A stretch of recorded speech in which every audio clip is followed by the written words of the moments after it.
Civil aviation authority ने नवाज शरीफ के charter तैयारे का फ्लाइट शेड्यूल जारी कर दिया। नवाज शरीफ का तैयारा सुबह 9:25 पर दुबई से पाकिस्तान के लिए रवाना होगा।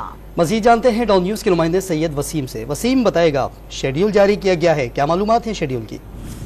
बिल्कुल, देखें, सिविल एविएशन ने नवाज शरीफ के चार्टर तैयारे के फ्लाइट शेड्यूल जारी कर दिया है। न्यू जो शेड्यूल है उसके मुताबिक नवाज शरीफ का चार्टर तैयारा सुबह 9:25 पर दुबई एयरपोर्ट से पाकिस्तान के लिए रवाना होगा। शेड्यूल के तहत चार्टर तैयारे के जरिए नवाज शरीफ दोपहर 12:30 बजे इस्लामाबाद इंटरनेशनल एयरपोर्ट लैंड करेंगे। इस्लामाबाद एयरपोर्ट पर 2 घंटे क़याम के बाद नवाज शरीफ उसी चार्टर से जो है वो अल्लामा इकबाल इंटरनेशनल एयरपोर्ट रवाना होंगे।